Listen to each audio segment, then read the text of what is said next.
ನಾನು ಸಿನಿಮಾಗೆ ಬರೋಕ್ಕಿಂತ ಮುಂಚೆ ಇದ್ರ ಬಗ್ಗೆ ತುಂಬ ಕನಸು ಕಂಡವನಲ್ಲ. ನಾಟಕ, ಸಾಹಿತ್ಯ, ಹಾಡು ಎಲ್ಲವೂ ಕೂಡ ಒಂದು ಸುಳ್ಳು, ಒಂದು ದೊಡ್ಡ ಸುಳ್ಳು. ಈ ದೃಶ್ಯ ಮಾಧ್ಯಮ ಇದೆಯಲ್ಲ, it can explain many things in one shot. ಕಡ್ಡಾಯವಾಗಿ ನೀವು ಶಾಲೆಗೆ ಸೇರಿಸಿ ಅಂತ ಹೇಳ್ತಿದ್ದೀರಿ, ನಾನು ಸೇರಿಸ್ತೀನಿ. ನನಗೆ ಬೇಕಾಗಿರೋದು ನನ್ನ ಮಕ್ಕಳ ಭವಿಷ್ಯ. ಕಡ್ಡಾಯವಾಗಿ ನೀವು ಕೆಲಸ ಕೊಡಿಸ್ತೀರಾ? ಮಂಕುತಿಮ್ಮನೇ ಎದುರಿಗೆ ಬಂದಿದ್ದಾನೆ ಅಂತ ಹೇಳಿ ಕೋಟ್ ಹಾಕೊಂಡು ಒಂದು ಇದನ್ನು ಮಾಡಿಕೊಂಡು ಒಂದು ಮಾತಾಡ್ಕೊಂಡು ಹಿಂಗಂತ ಎಚ್ಚರಿಕೆ ಕೊಟ್ಟರು. ಗಾಳಿ ತಡೆಬಲ್ಲ, ಬೆಂಕಿ ಹಿಡಿಬಲ್ಲ, 7 ಲೋಕಕ್ಕೆ ದಾಳಬಲ್ಲ ಧೀರ, ಕೊಂತರ ನಿಂತರ ತಿಂದ್ರ ಮಲಗದ್ರ ಏನು ಮಾಡಿದ್ರ ಆಕಿ ಚಂದ ಅನ್ನೋ ಥರ ಡೈಲಾಗ್ಸ್ಗಳೆಲ್ಲ ಹೇಳ್ಕೊಂಡು, ಅನ್ನದಾತುರಕ್ಕಿಂತ ಚಿನ್ನದಾತುರ ತೀಕ್ಷ್ಣ. ಅನ್ನ ಹಸಿವು, ಅದು ನೀಗಿಸ್ಕೊಂಡ ತಕ್ಷಣವೇ ಚಿನ್ನ ಬೇಕು ಅಂತೀವಿ. ಚಿನ್ನದಾತುರಕ್ಕಿಂತ ಹೆಣ್ಣು ಗಂಡು ಒಲವು, ಕಾಮ ಬೇಕು ಅಂತ ಹೇಳ್ತಾರೆ.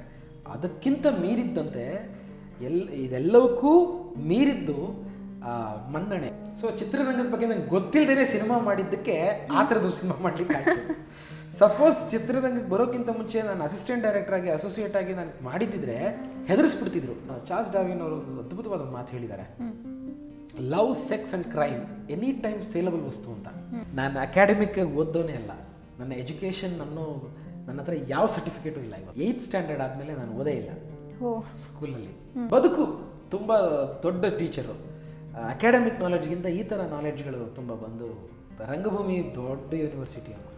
ನನ್ನೊಳಗಡೆ ಆ ನಂದಿನಿ ಪಾತ್ರ ಅದೆಷ್ಟು ಡೀಪಾಗಿ ಹೋಯಿತು ಅಂತಂದರೆ, ಆ ಒಂದು ಅಸಹಾಯಕತೆಯನ್ನು ಇಟ್ಕೊಂಡು ಡಿಸೈನ್ ಮಾಡ್ತಾ ಬಂದೆ. ನನ್ನೊಳಗಡೆ ನನ್ನ ಕಣ್ಣಲ್ಲಿ ನೀರು ಹಾಕಿ ಬರೆದಿದ್ದೀನಿ ಆ ಸ್ಕ್ರಿಪ್ಟ್. ಒಂದು ಪಾತ್ರ ನಾನು ಸೃಷ್ಟಿಸಿದ್ದು ಒಂದು ಆರ್ಟಿಸ್ಟಿನ ಬದುಕಿನಲ್ಲಿ ಆಟ ಆಡ್ಬೋದು.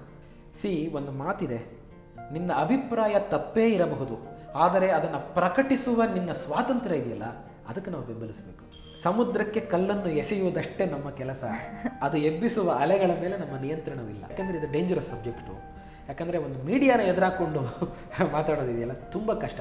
ನನಗೆ ಪ್ಯಾಷನ್ನು ಇದೆ, ಬದುಕು ಇದೆ, ಅನ್ನನೂ ಇದೆ, ಸಂತೋಷನೂ ಇದೆ, ಸುಖನೂ ಇದೆ. ಅನ್ನಕ್ಕೂ ಮಾಡಬೇಕು, ಮನ್ನಣೆಗೂ ಮಾಡಬೇಕು ಕೆಲಸ. ಅವರೊಳಗಡೆ ಇದಾನಮ್ಮ. ರಿಷಬ್ ಒಳಗಡೆ ಒಬ್ಬ ಒಳ್ಳೆ ಟೈಮಿಂಗ್ ಆರ್ಟಿಸ್ಟ್ ಇದ್ದಾರೆ. ಹರಿಕಥೆನ ಇಟ್ಕೊಂಡು ಒಂದು ಟ್ರೈಲರ್ ಕಟ್ ಮಾಡ್ತೀನಿ ಅಂದರು. ಮಾಡಿ ಸರ್ ನೀವೇ ಅಂತೇಳಿ ರಿಷಬ್ ಬಿಟ್ಟಿದ್ದದು. ರಿಷಬ್ ಟ್ರೈಲರ್ ಕಟ್ ಮಾಡಿದ್ದು. ನನ್ನ ಕಥೆನೇ ಆಗಬೇಕು ಅಂತಲ್ಲ, ದಯಾನಂದ್ ಕಥೆ ತೊಗೊಂಡೆ. ರಿಷಬ್ ನನ್ನ ಆಲೋಚನೆನೇ ಇರಬೇಕಂತಲ್ಲ, ರಿಷಬ್ದ ಆಲೋಚನೆ ತೊಗೊಂಡ್ವಿ. ಟ್ರೈಲರ್ ಅವ್ರದ್ದೇ ಆಲೋಚನೆ, ಟೀಸರ್ ಅವರೇ ಆಲೋಚನೆ, ಡಿಟೆಕ್ಟಿವ್ ಅನ್ನೋದು ನನ್ನ ಆಲೋಚನೆ. ಇಡೀ ಜಗತ್ತಿನಲ್ಲಿ ನಾನು ಜಾಗತಿಕವಾಗಿ ತಗೊಳ್ಳೋಣ, ಕನ್ನಡ ಚಿತ್ರರಂಗದ ಬಗ್ಗೆ ಮಾತ್ರ ಬೇಡ, ಜಾಗತಿಕವಾಗಿ ತಗೊಳ್ಳೋಣ.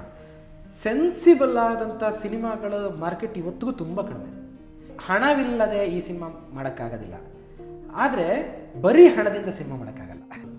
ಬೆಲ್ ಬಾಟಮ್ ನೀವು ನೋಡಿದ್ರೆ ಗೊತ್ತಾಗುತ್ತೆ. ನೀವು ಇವಾಗ ಫನ್ನಿ ಕಾಣ್ತಿದೆ, ಫನ್ನಿನೇ, ಫನ್ನಾಗಿ ತೋರಿಸ್ತೀವಿ, ಬಟ್ ಲಾಸ್ಟ್ವರೆಗೂ ಏನಾಯಿತು, ಯಾರು ಯಾರು ಯಾರು ಯಾರು ಯಾರು ಆ ಕುತೂಹಲನ ಕಾಯಿಸುತ್ತೆ. ಬೆಲ್ ಬಾಟಮ್ ಶೂಟಿಂಗ್ ಮುಗಿತಾ ಇದ್ದಾಗೇ ಒಂದು ಥಾಟ್ ಬಂತು ನನಗೆ, ಬ್ರಿಲಿಯಂಟ್ ಥಾಟ್ ಇದು, ಯಾರಿಗೂ ಗೊತ್ತಿರಲ್ಲ, ನಾನು ಸೂಪರ್ ಡೈರೆಕ್ಟರ್ ಆಗ್ಬಿಡ್ತೀನಿ ನೆಕ್ಸ್ಟು ಅಂತ ಅಂದ್ಕೊಂಡು ಅದನ್ನೆಲ್ಲ ಬರೆದಿಟ್ಟೆ.